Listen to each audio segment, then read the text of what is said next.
So I think one of the big fumbles of the year, if I had to pick something, because I've been thinking a lot about what 2024 Dokkan Battle did really well. If you noticed, I had two videos talking about the Dragon Ball Legends situation, how people might be feeling about the year. What would need to change for me is some of the practices with summoning. If there's one thing that keeps me off of Dragon Ball Legends, it's how it feels to summon in that game, how it feels to not pull extra stars, how it feels to go into these PvP environments with a much lesser character versus something like, and I bring it up all the time, Epic 7, which is the PvP gacha I predominantly played, where dupes don't really amount for much, and it's more about getting the character itself, which is gated by a pretty reliable pity system, so on and so forth. So when it comes to Dokkan Battle, then what in 2024, so I don't just feel like I'm dogpiling Dragon Ball Legends, because that's not fair. I think Dragon Ball Legends had a bit of a 2023 year, like Dokkan did, and it's put it in a position where I'm actually hopeful that changes happen, because everything that's good in Dokkan Battle right now is probably a consequence of how poorly 2023 felt. So let's first start talking about a misstep, I'd say, for Dokkan Battle, which is the Super Bosses category. Now, Super Bosses was released alongside the 9th anniversary, and it features this big bad character right here, which is Super Broly. Great animations, great kit, staggeringly powerful domain at the time, arguably the strongest character in a game the day he released, right? But since then has become kind of the lesser of the options you can even put on his team. And that's where the fault lies, I think. Because now let's go back to the Super Boss category. And so Broly releases, he's pretty good, he's pretty phenomenal. Top 3 unit in the game, top 4 unit in the game, wherever you want to place him, however you feel about Gogeta, Gammas. Beast was obviously number 1, there's no doubting that, just it doesn't matter, Beast is number 1. So wherever you want to put him, he's there somewhere, he's in the mix. And then this team, I think, doesn't really feel... Actually, I guess we should talk about this first. Secondarily, we got this Frieza who's very powerful in the moment he released, helped a lot with the current content, and slowly but surely faded out of the team as stronger units came out, which is reliable. Banner units typically do that, right? So we arrive then at a character like Rose, who came out early on Global, and just felt like a completely dead release. This is... I know people say Frieza is the worst DFE of the year. I think for how this guy was dropped, this is my worst DFE of the year. Not because he actually is the pound for pound worst. Global was so dead that I actually pulled for this guy early. You know what I mean? I pulled for him early because I was like, it's so boring for the next 6 months. I'm actually going to spend my stones on this guy. I didn't even get him. But when I used him, I was like, yeah, this just isn't it. I had him in a friend lead. I used him with the Broly. This is just nothing. And it kind of enlightens you when you start thinking about how they treat that character. Obviously, we got the free-to-play Beerus. I wish they'd just stop doing free-to-play characters, if I'm honest. If they're not going to make them good, this character could have turns where he was fine, but he just looked like the ass.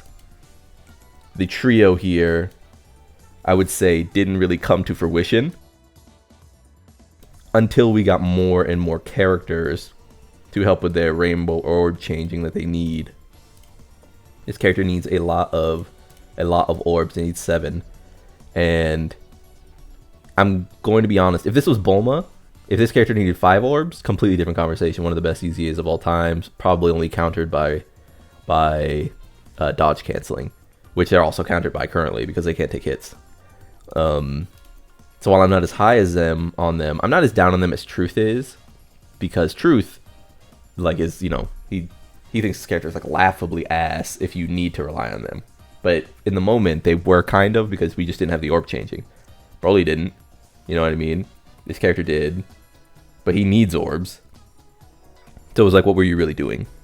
Cell Max was the first time we saw the Super Bosses team really come to fruition. We saw the actuality of it. Cell Max is phenomenal. Cell Max is still phenomenal. The fact that he's not a top 10 unit and he does all of the things he does and he has the active skill that he does is testament to how laughably powerful a lot of our characters have been. I would say that Cell Max, and we just saw a little sneak peek of what we're going to talk about after. Cell Max was the first time we saw real power hit this team, I think. Then we have characters like Ribrianne being added, which Global got late, but obviously this is a 2023 character, but got added to that category.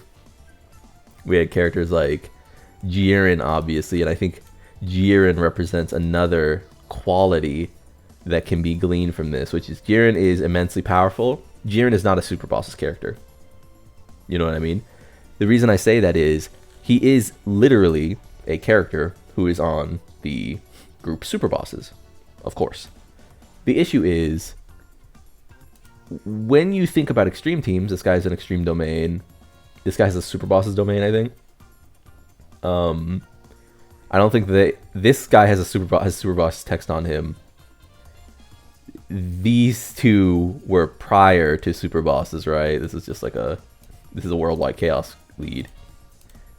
This guy hasn't EZA yet. He's going to be an exciting EZA. He has great animations. Useless. Okay, I think this guy's... This isn't the EZA one. I can't remember. Whatever. There's a hit that is actually pretty good. Useless. All the Keffels are useless. And then it's just dog shit, right? So what they did is they essentially created a category. Oh my god. By the way, fucking... The 2020 fucking 3 GOAT here. But yeah, not very good. Very underwhelming characters. You look at this category and it just looks dead. And you think about how many releases it actually got. And you start... Oh, not to mention this guy, right?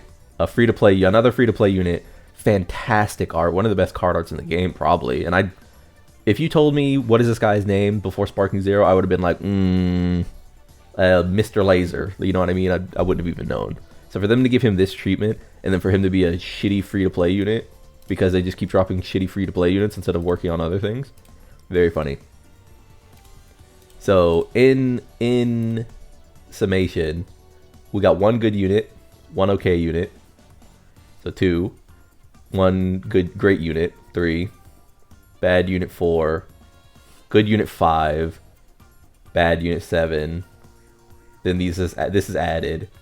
So 8 is the EZA here, 9 is the EZA here, and then the rest is... Oh, Topo. Topo's good. Topo's good, but I would doubt his team isn't Super Bosses. His team is Special Pose. You know, if you're going to run that character, that is not even where he's going, usually, right? And then we, of course, have the Super EZA down here. So about 10 characters added to this list during one of the years where power creep spiked, right?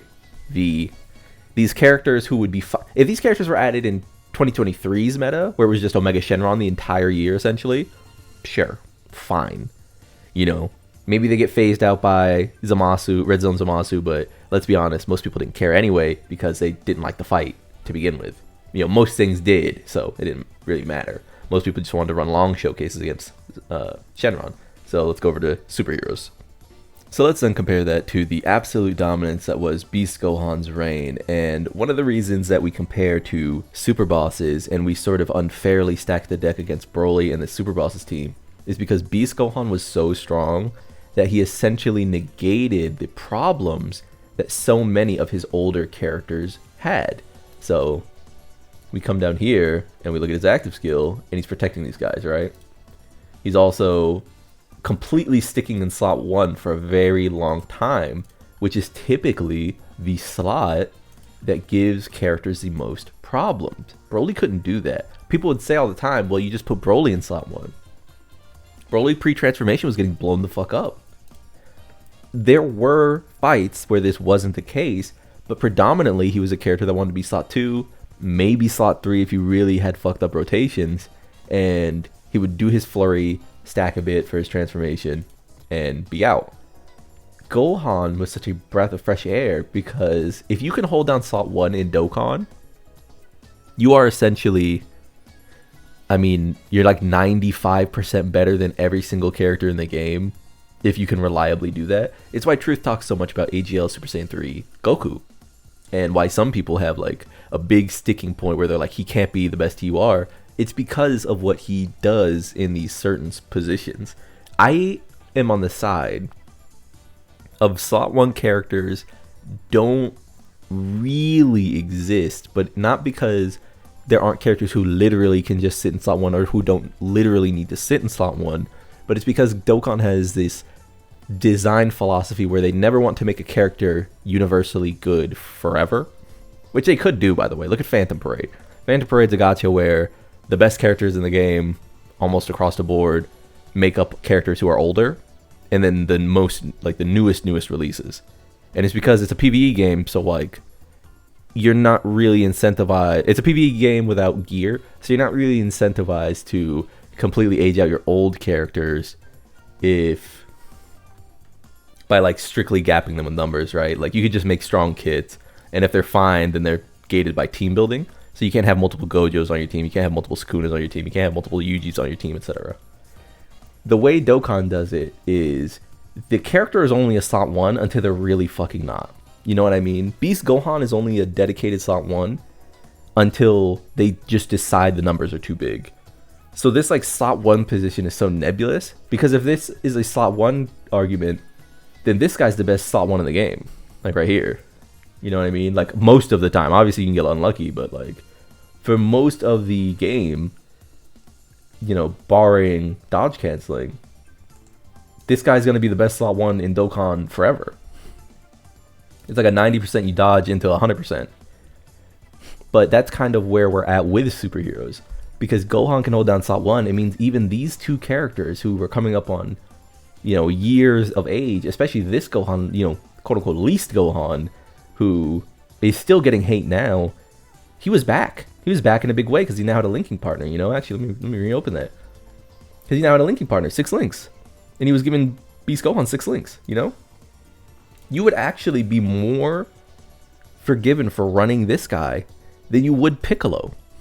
Because Piccolo had nowhere to get hit anymore. He could no longer be slot 1. You weren't really running him slot 2. He was basically just floating and then giant moding, right? So this was a character so powerful for this team that now we were looking at a character that everyone made fun of. And conversely, we were looking at a character that everyone wanted to pull for because they had such great animations. But where the fuck were they going to go? We compare only because they came out in the same, you know, celebration, but dominant, pretty good, pretty okay, dominant, let's go, it's insanely dominant. Arguably the thing that makes superheroes so good and the thing that makes this other team so bad is the existence of these two characters. If Super Bosses got this, we wouldn't even be talking about this. You know what I mean? But because Super Bosses doesn't really have a fill-in for this, maybe it would have been this character, but this character couldn't easy A. He can't easy A until 2025. So maybe this could happen. I would bet money, I would bet anything that sometime in 2025 we get a Zamasu or we get a standalone Goku Black LR. And either way, this guy's coming and he's going to be dominant, right? But until then, like, imagine trying to set up a team and this is just hanging around. Not to mention, this character was so dominant in slot 1 that these characters were back. Again, these characters were back, right? Gogeta the Year 5s and Vegito, who could just sit in slot 3 and dodge prior to dodge canceling. Like, so many characters were just revitalized, and that's where we sort of end up in a situation where these two characters, both the banner unit Krillin and 18 as well as the Gammas, become completely unrunnable because there was no place for them. The team was so good. So when you then go on to reveal like Tanabata Goku, who his transformation the day he released, you know, we talk about this all the time. The day he released, probably the highest peak in the game. That's probably not the case anymore, but he's still one of them. You know what I mean? He's still very much reliable for Goku and Frieza. His domain is still insanely powerful. But he's one of the best peaks that Dokkan has. how do you really find a use case for so many of these characters when you just repeatedly drop, I mean, gold, right? And that's where like the quality of character starts to really matter when you see stuff like this.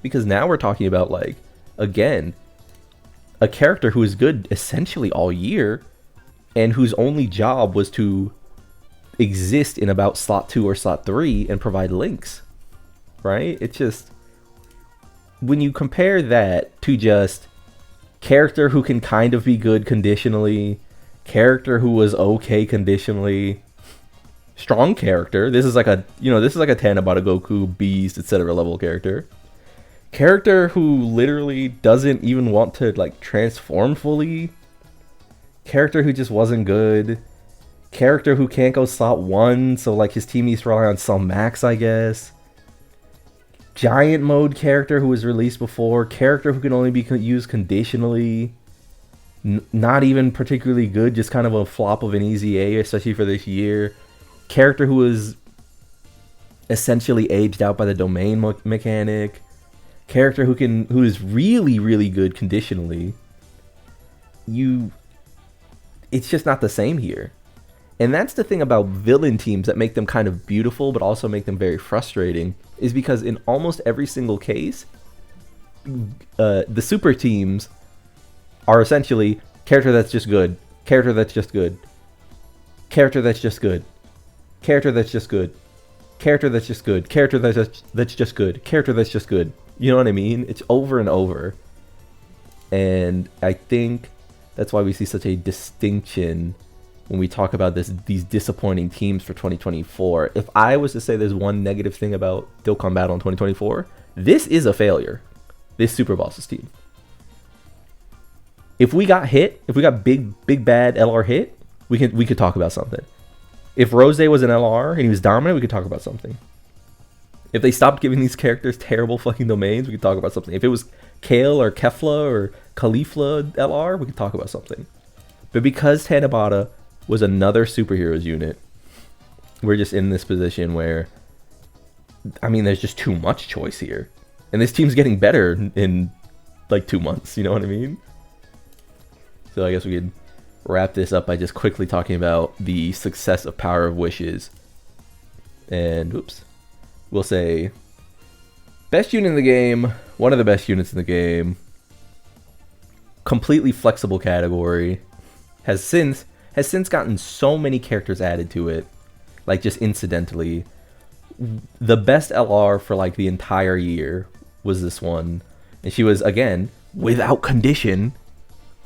Trunks was great. Zamasu could be run on power, like. And it's not to say that, like, you know, these were the strongest leader skills in the game. That's not really what this is about. It doesn't matter if Broly's the leader. It doesn't matter if Rose is the leader. It's about how the team came together. So, I mean, Super Saiyan 4 Goku is probably the most disappointing one here because he just got aged out immediately. But this guy's Power of Wishes, you know, and again, obviously this isn't counting any TWRs. I'm just like quickly glancing through. It's just so many times that we look at these categories and it's like no condition, no condition but good, no condition but good, no condition but great, like insane as well.